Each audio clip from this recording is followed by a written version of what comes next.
মই যে গাৰ্ডেনিং কৰি ভাল পাওঁ সেই কথাটো নিশ্চয় আপোনালোকে গম পাইছে। আৰু অকল যে বাহিৰখনহে সজাই ৰাখোঁ ঠিক তেনেকুৱা নহয়। মাজে মাজে মই ভিতৰখনো অকণমান সজাই ৰাখিবলৈ চেষ্টা কৰোঁ।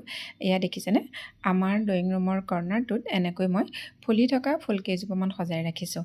ইহঁত হৈছে বাহিৰৰ ফুল, কিন্তু মই 2-এদিনৰ কাৰণে এনেকৈ ভিতৰত ৰাখি থওঁ আৰু 2-এদিনৰ পিছত ইহঁতক বাহিৰলৈ উলিয়াই দিম আৰু নতুন কেইজোপামান ভৰাই দিম। মানে ইহঁতক কেইবাদিনো ভিতৰত ৰাখিলে ইহঁত বেয়া হৈ যায়, যিহেতু ইহঁতক সূৰ্যৰ পোহৰ আৰু তাপ সম্পূৰ্ণকৈ লাগে আৰু 2-এদিন ৰাখিলে বেয়া নহয়। এনেদৰে মাজে মাজে সজাই ৰাখি মই মোৰ মনটো ভাল কৰি ৰাখোঁ। আৰু আপোনালোকে চাগে জানে আৰু লাকি বেম্বও আমি এনেদৰে সজাই ৰাখিব পাৰোঁ। অকল যে আমি মুঠা হিচাপে লাকি বেম্বো ৰাখিব পাৰোঁ ঠিক তেনেকুৱা নহয়। আমি মাটিত ৰুই এনেদৰে আমাৰ ৰুমৰ কৰ্ণাৰত থৈ দিওঁ, আমি অকণমান সজাই ৰাখিব পাৰোঁ।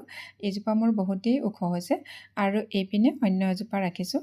এইজোপাও আপোনালোক সকলোৰে চিনাকি।